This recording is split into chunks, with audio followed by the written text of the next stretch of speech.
ইসলাম তো একটা, কোরআন তো এক, হাদিস তো এক, আল্লাহ তো এক, তাহলে মাযহাব কেন চারটি হলো? প্রশ্ন হতে পারে কিনা? হয় না বাবা? আচ্ছা, এই প্রশ্নগুলি কি আমাদের পূর্বের ইমামগণ জানতেন না? যিনি তিরমিজি শরীফ লিখেছেন, ইমাম তিরমিজি, তিনিও মাযহাব মানতেন। ইমাম ইবনে মাজা, তিনিও মাযহাব মানতেন। যাদের হাদিস পড়ে আজকে আমরা বক্তব্য দিচ্ছি, তিনারা মাযহাব মাননেওয়ালা ছিলেন। তো আমাদের আপনাদের ব্রেনে যে প্রশ্নগুলো আসে বা মানুষের পক্ষ থেকে দেওয়া হয়, এই সমস্ত প্রশ্ন তিনাদের জানা ছিল কি ছিল না বাবা? জোরে বলেন, জানা ছিল কি ছিল না? জানা ছিল। জানার পরে তিনারা ফয়সালা দিয়ে দিয়েছেন চার মাযহাব মানতে হবে। চারটি মাযহাব হওয়ার কারণ কি শুনেন। চারটি মাযহাব হওয়ার কারণ হচ্ছে, আপনি যখন কোরআন হাদিস খুঁজবেন, বুখারী শরীফ উঠান, এই বুখারী শরীফের মধ্যে হাদিস, আব্দুল্লাহ ইবনে উমর রাদিয়াল্লাহু তাআলা আনহু বলছেন, নবী পাক সাল্লাল্লাহু আলাইহি সাল্লামকে আমি দেখলাম নামাজরত অবস্থায়, বা নবী পাক সাল্লাল্লাহু আলাইহি সাল্লামের সাথে আমি নামাজ পড়লাম। নবী পাক সাল্লাল্লাহু আলাইহি সাল্লাম যখন রুকুতে যেতেন, রুকু থেকে উঠতেন, আল্লাহর নবী সাল্লাল্লাহু আলাইহি সাল্লাম নিজের দুইখানা হাতকে উঠাতেন, উত্তোলন করতেন, অর্থাৎ রাফা ইয়াদাইন করতেন। রাফা মানে হচ্ছে উত্তোলন করা, ইয়াদাইন মানে হচ্ছে দুই হাত। রুকুতে যেতেন, রুকু থেকে উঠতেন, আল্লাহর নবী রাফা ইয়াদাইন করতেন। হাদিস বুখারীর মধ্যে। আমরা রাফা ইয়াদাইন করি? আমরা রাফা ইয়াদাইন করি? করি না। তো বুখারীতে আছে নবী রাফা ইয়াদাইন করেছেন, তো আমরা কেন করি না?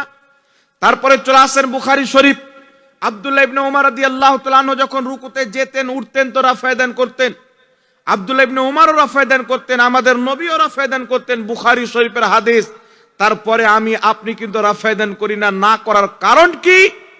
না করার কারণ জানতে গেলে, এবং নবী পাক সাল্লাল্লাহু আলাইহি সাল্লামের আরো যে অনেক হাদিসের কিতাব রয়েছেন, এই কিতাবগুলো আমাদেরকে পড়তে হবে। না কি বলেন বাবা? শুধু বুখারী পড়ে নিলাম, মনে করলাম বুখারীটা ইসলাম নয়, মুসলিম শরীফটা ইসলাম নয়। 6টি সহিহ হাদিসের কিতাব আপনি পড়ে নিয়ে এটা মনে করতে পারবেন না যে আমি ইসলামকে বুঝে গেছি, বা আল্লাহ পাক ইসলামকে এই 6টি কিতাবের মধ্যে সীমাবদ্ধ করে দিয়েছেন। আমার আপনার নবী সাল্লাল্লাহু আলাইহি সাল্লামের হাদিস অসংখ্য কিতাবের মধ্যে লেখা হয়েছে। কয়েকটি আপনাকে নাম বলছি, যেই নাম 6টি সহিহ সিত্তাকে বাদ দিয়ে, যেমন মুসান্নাফে ইবনে আবি শাইবা 6 ইমামের পূর্বের লেখা কিতাব, মুসান্নাফে আব্দুর রাজ্জাক 6 ইমামের পূর্বের লেখা কিতাব, মুওয়াত্তা ইমামে মুহাম্মদ 6 ইমামের পূর্বের লেখা কিতাব, মুওয়াত্তা ইমামে মালিক 6 ইমামের পূর্বের লেখা কিতাব, মুসনাদে বাজ্জার, মুসনাদে হুমায়দি, অসংখ্য হাদিসের কিতাব। বড় বড় মুহাদ্দিসিন যখন 6 ইমামের জন্ম হয়নি, তিনাদের জন্মের আগে হাদিসের কিতাব লিখে দিয়েছেন। জোরে বলতে হবে সুবহানাল্লাহ। তাহলে আপনি আমি যদি বুখারীর এই হাদিসকে নিয়ে ফয়সালা করে দিই যে রাফা ইয়াদাইন করতে হবে, তো সমাজে দ্বন্দ্ব চালু হবে।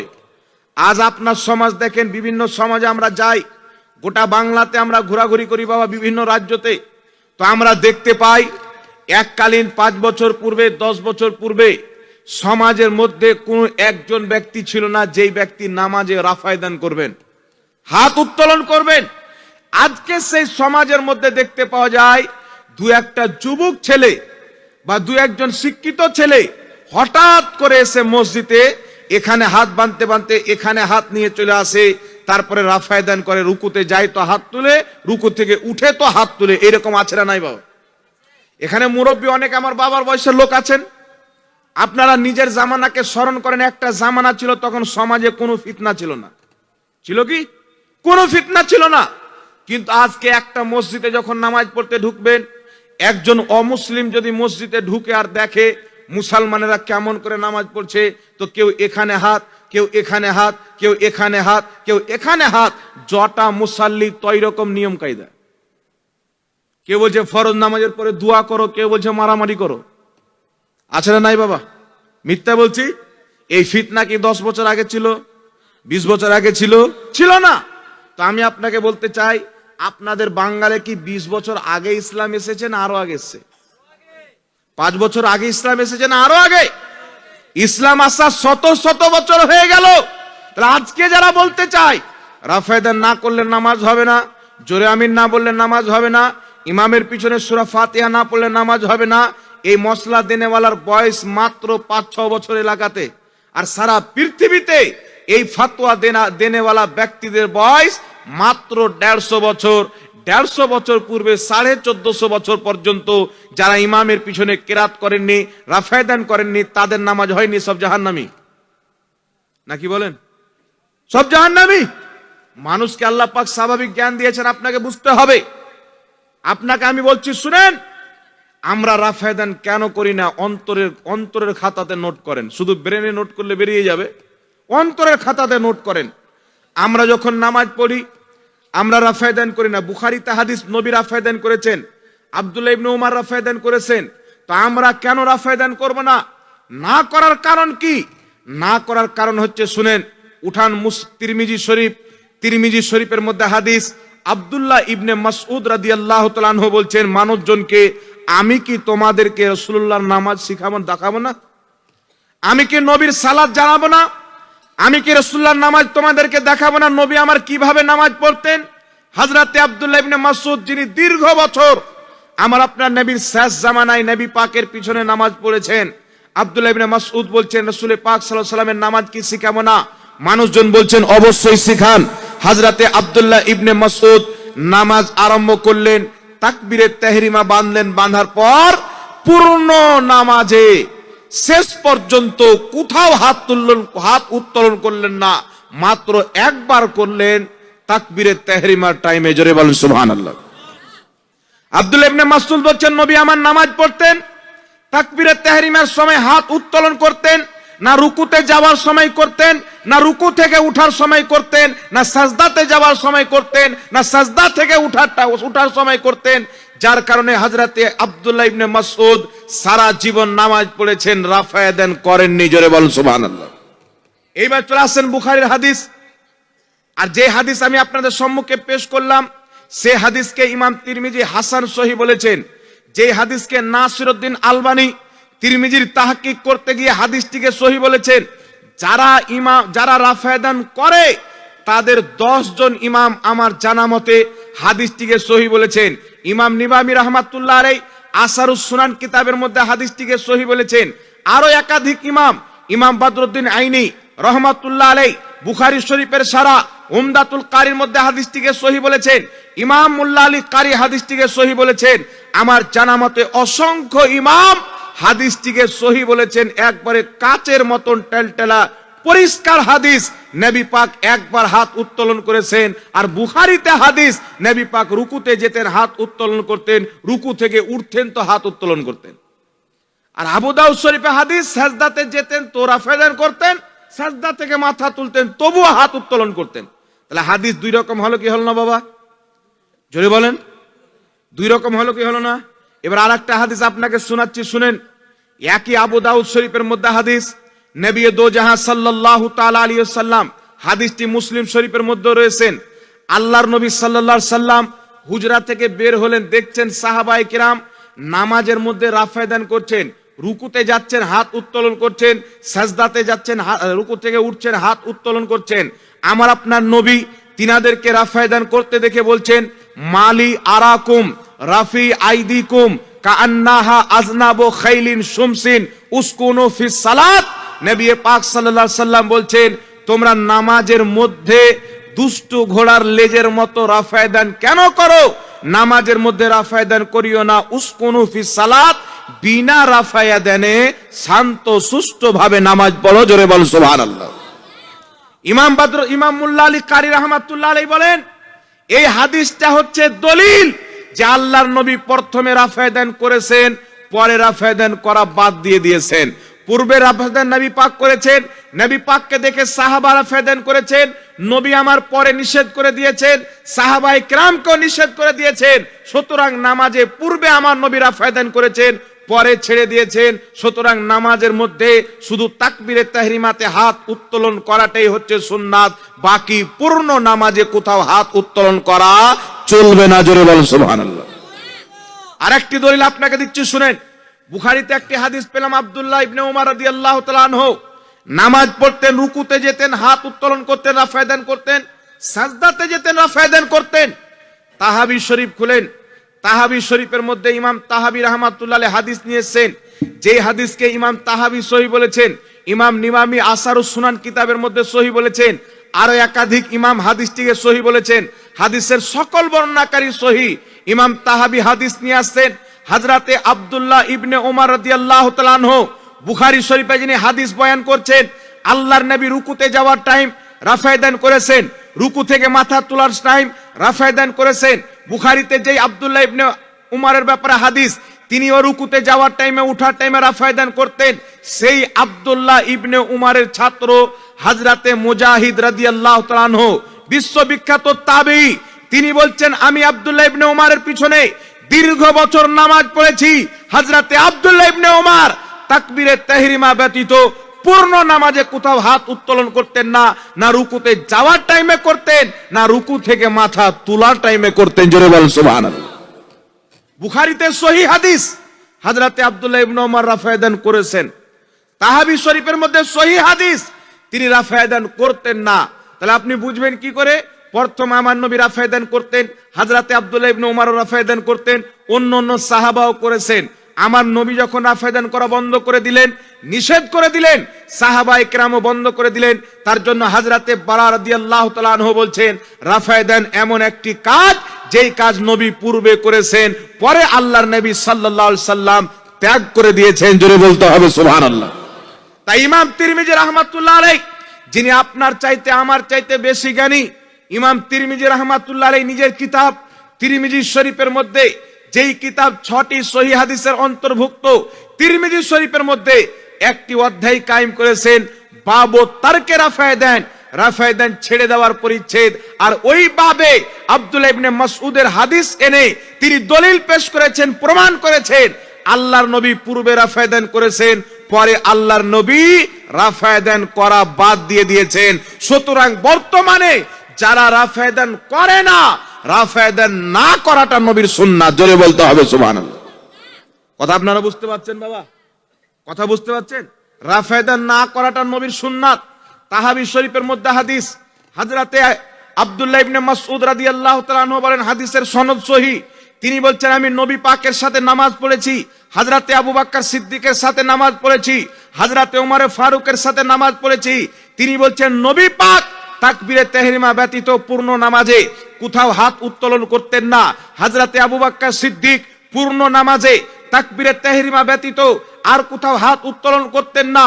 হযরতে ওমর ফারুক পূর্ণ নামাজে তাকবীরে তাহরিমা ব্যতীত আর পূর্ণ নামাজে হাত উত্তোলন করতেন না। এই জন্য বাবা পূর্বে রাফায়ে দান নবী পাক করেছেন, তাই সাহাবা আব্দুল্লাহ ইবনে উমরও করেছেন, পরে আমার আপনার নবী ত্যাগ করে দিয়েছেন, আব্দুল্লাহ ইবনে উমরও ত্যাগ করে দিয়েছেন। তাই তিনার পিছে 5 বছর নামাজ পড়নেওয়ালা তাবেঈ মুজাহিদ রাহমাতুল্লাহ আলাইহি বলছেন যে আব্দুল্লাহ ইবনে মাসউদ নিজের শেষের জীবনে রাফায়ে দান করা ছেড়ে দিয়েছিলেন, কারণ রাফায়ে দানটা ছেড়ে দেওয়া এটাই নবী মুস্তাফার সুন্নাত। জোরে বলতে হবে সুবহানাল্লাহ। অনেক জিনিস আছেন বাবা যেটা পূর্বে বৈধ ছিল, পরে নাজেজ হয়ে গেছেন। অনেক কিছু ছিল পূর্বে নবী করেছেন, পরে বন্ধ করে দিয়েছেন। যেমন পূর্বে ছিল কুরবানির মাংস 3 দিনের বেশি রাখা যাবে না, এটা পূর্বে হাদিস শরীফের মধ্যে আছে। কুরবানির মাংস 3 দিনের বেশি রাখা যাবে না। আর পরে কি মাসলা হলো, আপনি যতদিন পারবেন রেখে খান, কোনো সমস্যা নাই। তাহলে পূর্বের হাদিসটা নিয়ে কেউ যদি বলে যারা 3 দিনের বেশি কুরবানির মাংস রাখে তাদের কুরবানি হবে না, তো দলিল তো তারও কাছে আছে, ওকে বলবেন দলিল দাও, ও তো আপনাকে হাদিস দিবে। কোন হাদিস দিবে? পূর্বের হাদিস আপনাকে নিয়ে এসে দিবে, পরেরটা দিবে না। কথা বুঝতে পারছেন? এইরকম পূর্বের হাদিস দিয়ে আমাদের সমাজের কিছু যুবক ভাইকে গুমরাহ করা হচ্ছে, আমাদের সমাজের কিছু মুসলমান ভাইকে গুমরাহ করা হচ্ছে।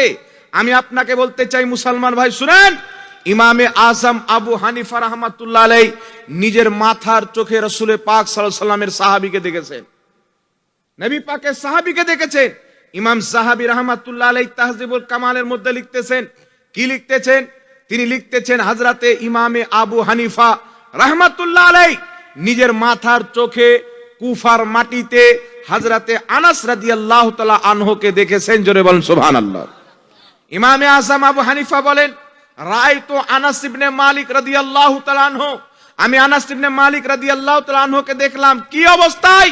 তিনি বলছেন কায়েমুন ইউসাল্লি, আমি তিনাকে নামাজরত অবস্থায় দেখেছি। জোরে বলতে হবে সুবহানাল্লাহ। এখানে একটা আপনাকে एग्जांपल দিচ্ছি, শুনেন, একটা পয়েন্ট দিচ্ছি। এই পয়েন্টটা আপনাকে ধরে রাখতে হবে, বুঝার চেষ্টা করবেন। আবু হানিফা রাহমাতুল্লাহ আলাইহি আনাস ইবনে মালিককে কয়েকবার দেখেছেন, নামাজের হালাতেও দেখেছেন। তিনি কিভাবে নামাজ পড়েছেন নবীর সাহাবী হযরতে ইমামে আবু হানিফা দেখেছেন। এখন আপনারা বলেন তো বাবা, আনাস ইবনে মালিক রাদিয়াল্লাহু তাআলা আনহু, যিনি নবী পাক সাল্লাল্লাহু আলাইহি সাল্লামের সাহাবাকে নামাজরত অবস্থায় দেখেছেন, আপনারা বলেন সাহাবায়ে কেরামের নামাজ নবীর বিপক্ষে হবে না পক্ষে হবে? কথা বলেন। এটা কোনো মুসলমান বলতে পারে না যে নবী পড়তেন আলাদা তরিকায় নামাজ, সাহাবা পড়তেন আলাদা তরিকায়। কারণ আল্লাহর নবীর সাহাবা, প্রত্যেক সাহাবা নবীর বাফাদার ছিলেন, গাদ্দার ছিলেন না। এই গাদ্দার তো এতদিনে তৈরি হলো যে ইমাম সাহেব যার পিছে নামাজ পড়ছি উনি রাফেদান করছেন না, আর উনার পিছে আমি মূর্খ হয়ে নামাজ পড়ছি, আমি রাফেদান করছি। এই গাদ্দারি তো পরে তৈরি হলো, উনাদের জামানায় ছিল না। আমার নবী বলছেন যেমন ভাবে আমি নামাজ পড়ি, আমাকে নামাজ পড়তে দেখো, তোমরা তেমন ভাবে নামাজ পড়ো। আমার নবী বলেছেন কি বলেননি বাবা? রাসূল পাক বলেছেন যেমন ভাবে আমি নামাজ পড়ছি, আমাকে দেখে আমার মতো করে ওইভাবে নামাজ পড়ো। রাসূল যেমন রুকু করেছেন তেমন রুকু করতে হবে, যেমন ভাবে সাজদা করেছেন তেমন সাজদা করতে হবে। এখন আপনাদের কাছে আমার প্রশ্ন হচ্ছে, হযরতে আনাস রাদিয়াল্লাহু তাআলা আনহু আমার আপনার নবীকে নামাজ পড়তে দেখেছেন কি দেখেননি? দীর্ঘ বছর দেখেছেন, একদিন দুই দিন নয়, কত কত বছর দেখেছেন। আনাস ইবনে মালিকের সামনে নবী নামাজ পড়েছেন, নবী ইন্তিকাল করেছেন, আনাস ইবনে মালিক ওনাদের সামনে। হযরতে আনাস ইবনে মালিক রাদিয়াল্লাহু তাআলা আনহুকে ইমামে আবু হানিফা দেখছেন। এখানে একটা পয়েন্ট হচ্ছে যে আনাস ইবনে মালিককে আবু হানিফা নামাজ পড়তে দেখেছেন, তিনি রাফায়দান করেননি, তিনি বুকের উপরে হাত বাঁধেননি, ইমামের পিছনে কেরাত করেননি, তিনি আপনার রুকুতে যাওয়ার টাইমে, রুকু থেকে উঠার টাইমে তিনি রাফায়দান করেননি।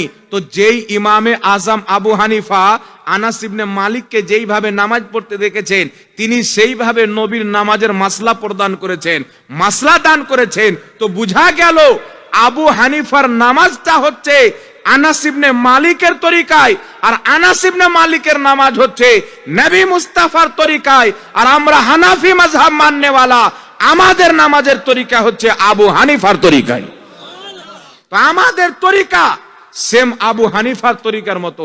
আবু হানিফার তরিকা আনাস ইবনে মালিক সাহাবী রাসূলের তরিকার মতো, আর সাহাবী রাসূলের নামাজের তরিকা মুহাম্মদুর রাসূলুল্লাহর মতো। জোরে বলো সুবহানাল্লাহ।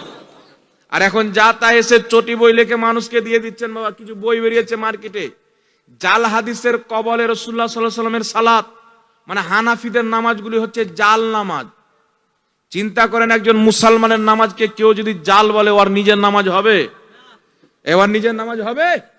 এইগুলো কিতাব বাংলাদেশ থেকে ডেলিভারি করে ভারতে প্রচার করা হচ্ছে, আর কিতাবের মধ্যে শুধু জালিয়াতি।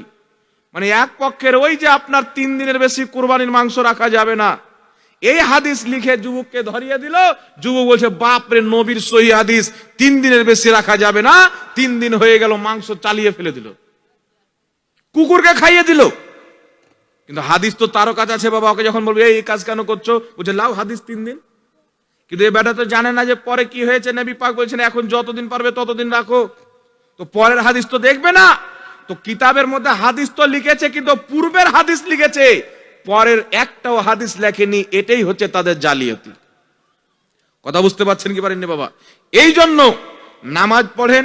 আমি আপনাকে বলতে চাই, যেই ব্যক্তি এটা মনে করবে ইমাম সাহেবের পিছনে কেরাত করা ফরজ, যারা ইমামের পিছনে সূরা ফাতিহা পড়ে না তাদের নামাজ হয় না, তাদের নামাজকে জাল মনে করে ইমামের পিছনে সূরা ফাতিহা পড়বে, ইমামের পিছনে তাদের সূরা ফাতিহা পাঠ করা হচ্ছে নাজেজ, তাদের নিজের নামাজ হবে না। যারা বলে বুকের উপরে হাত বানা জরুরি, না বানলে নামাজ হবে না, বুকের উপরে হাত বানা তাদের জন্য হারাম। যারা বলে রাফেদান না করলে নামাজ হবে না, জরুরি মনে করে রাফেদান করে, কোন মুস্তাহাব জিনিসকে জরুরি মনে করা, নিজের পক্ষ থেকে জরুরি বানিয়ে নেওয়া, এটা হচ্ছে চরম বাড়াবাড়ি, নিকৃষ্ট বিদাত। যারা জরুরি মনে করে রাফায়দান মনে করে তারা হচ্ছে বিদাতি, তাদের নামাজ নামাজ নয় বাবা। কথা বুঝতে পারছেন? সুন্নাতকে জরুরি মনে করা যাবে না, মুস্তাহাবকে সুন্নাত মনে করা যাবে না, ওয়াজিবকে ফরজ মনে করা যাবে না, নফলকে সুন্নাত মনে করা যাবে না, শরীয়তে যেটাকে নফল বলেছেন সেটাকে নফল মানতে হবে, যেটাকে ফরজ বলেছেন সেটাকে ফরজ মানতে হবে। আর আল্লাহ রসুল ব্যতীত ফরজ ওয়াজিব বানানেওয়ালা পৃথিবীতে কেউ আছে? এই জোরে বলেন, কেউ আছে? কেউ নাই। আপনি যদি বলেন রাফায়েদান না করলে নামাজ হবে না, তাহলে আমি আপনাকে হাদিস দিয়ে দিচ্ছি সহি, আমার আপনার নবী রাফায়েদান করা বাদ দিয়ে দিয়েছিলেন। তাহলে পরে যে আমার নবী দীর্ঘ বছর বিনা রাফায়েদান নামাজ পড়েছেন, তাহলে আপনার বক্তব্য কি দীর্ঘ বছর নবীর নামাজ হয়নি? আব্দুল্লাহ ইবনে ওমর পূর্বে রাফায়েদান করেছেন, পরে ছেড়ে দিয়েছেন, তাহাবি শরীফের সহি হাদিস। তাহলে কি আব্দুল্লাহ ইবনে ওমরের পরের নামাজগুলো হয়নি? হযরত আব্দুল্লাহ ইবনে মাসউদ বলছেন, তাহাবি শরীফের হাদিস, আমি নবী পাক সাল্লাল্লাহু আলাইহি সাল্লামের সাথে নামাজ পড়েছি, আবু বকর সিদ্দিকের সাথে নামাজ পড়েছি, উমর ফারুকের সাথে নামাজ পড়েছি, তিনারা রাফায়েদান করতেন না। তাহলে কি তিনাদের নামাজ হয়নি? জোরে বলেন, তিনাদের নামাজ হয়নি? তো আমরা যে রাফায়েদান করি না, আমাদের নামাজ সুন্নাত মোতাবিক টানাটান নামাজ কি করে? রাসূল বলছেন, আলাইকুম বিসুন্নতি ওয়া সুন্নতি খুলফায়ে রাশিদিন আল মাহদিয়িন, আমার সুন্নাত, আমার খলিফাদের সুন্নাত তোমাদের জন্য একান্ত জরুরি। নবী রাফায়েদান পরে ছেড়ে দিয়েছিলেন, পরে রাফায়েদান করতেন না, রাফায়েদান না করা নবীর সুন্নাত প্রমাণ হলো। আবু বকর সিদ্দিক রাফায়েদান করতেন না, উমর ফারুক রাফায়েদান করতেন না, মাওলা আলী রাফায়েদান করতেন না। তো নবী পাকের যিনারা খলিফা, তিনাদের থেকেও প্রমাণ হলো রাফায়েদান না করা নবীরও সুন্নাত, রাফায়েদান না করা সাহাবীরও সুন্নাত। জোরে বল সুবহানাল্লাহ। এই জন্য মাসলাটা বুঝতে হবে বাবা। কালকে কেউ যদি আপনাকে বুখারীতে হাদিস দিয়ে দেয়, তাহলে এটা মনে করিয়েন যে বুখারীতে আছে মানে রাফায়েদান করতে হবে। আর একটা কথা মনে রাখবেন, নবী পাকের হাদিস, রাসূল পাকের সহিহ হাদিস বুখারীতে আসলে যেই মর্যাদা, যেই ফজিলত, অন্য অন্য কিতাবে আসলেও একই ফজিলত। কথা বুঝতে পেরেছেন? এটা নয় যে আমার নবীর কথা ইমাম বুখারী লিখেছেন তাই তার ফজিলত বেড়ে গেছেন। এটা আমার নবীর কথার ফজিলত আল্লাহ বাড়িয়েছেন, আল্লাহ বাড়িয়েছেন। ইমাম বুখারী নিজের কিতাবে আল্লাহর নবীর কথা লিখেছেন, তাই ইমাম বুখারীর লেখা কিতাব বুখারী শরীফ কুরআনের পরে সবচাইতে ফজিলতপূর্ণ হয়েছে। বল সুবহানাল্লাহ। ইমাম বুখারী যদি কোনো বাদশার কিতাব লিখতেন, কোনো রাজা মহারাজার কথা লিখতেন, কোন নেতা মন্ত্রীর কথা লিখতেন, তাহলে বুখারী শরীফকে আমরা বুখারী শরীফ বলতাম না, সহিহ বুখারী বলতাম না।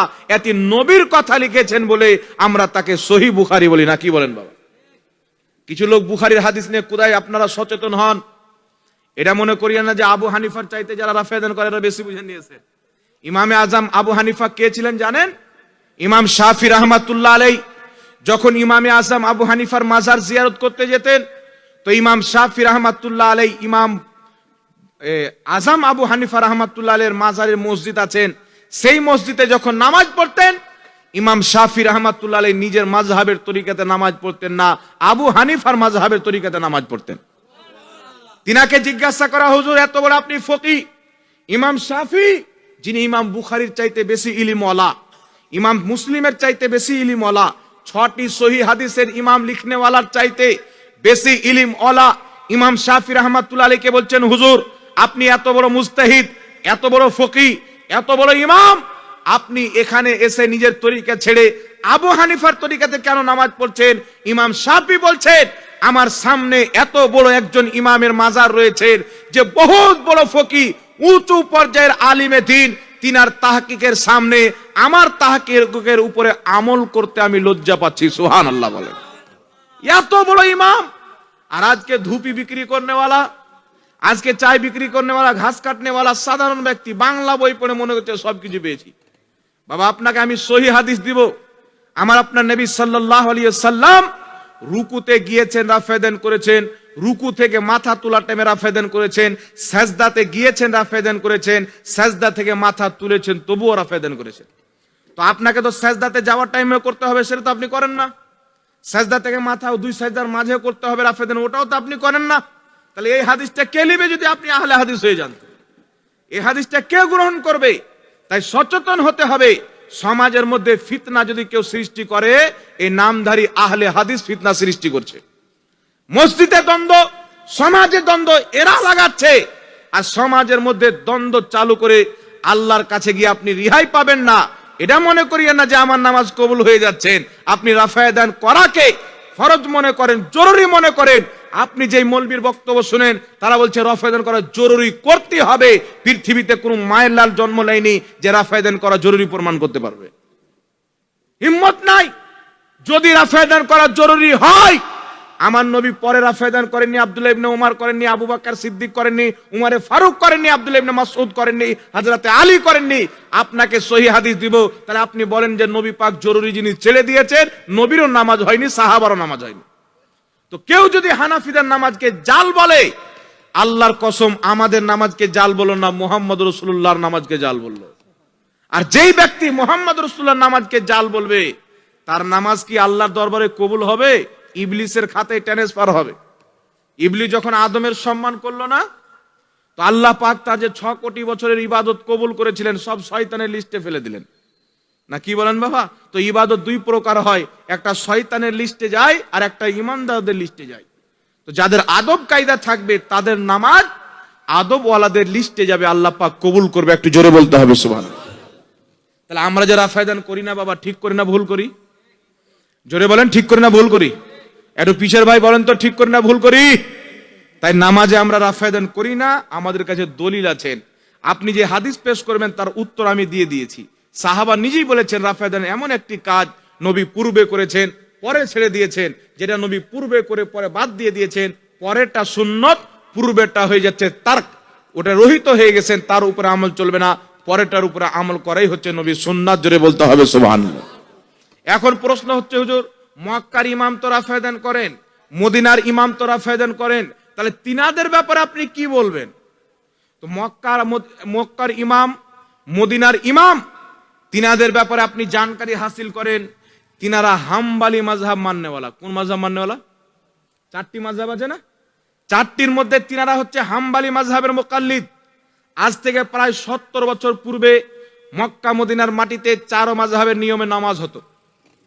এখন ওই 4 মাযহাবকে হটিয়ে দিয়ে তারা বলছেন যা আসবে সব একই নিয়মে নামাজ পড়বে। তো ওরা হচ্ছে হাম্বলি মাযহাবের মুকাল্লিদ। ইমামে আহমদ বিন হাম্বল ইজতিহাদ করেছেন, ইজতিহাদ করে বলেছেন আমার নিকটে নামাজে রাফে দান করা যাবে, অসুবিধা নাই, করলে সওয়াব হবে, না করলে গুনাহ হবে না। এটা ওনার বক্তব্য, মানে মুস্তাহাব মনে করেন। মুস্তাহাব মানে কি? করলে নাকি, না করলে গুনাহ নাই। ইমাম আহমদ বিন হাম্বল রাহমাতুল্লাহ আলাইহি বলেন, তো কাবার ইমাম, মসজিদের নবীর ইমাম, ওখানে যিনারা ইমাম আছেন তিনারা হাম্বলি মাযহাবের মুকাল্লিদ, তাই তিনারা ওখানে রাফে দান করেন।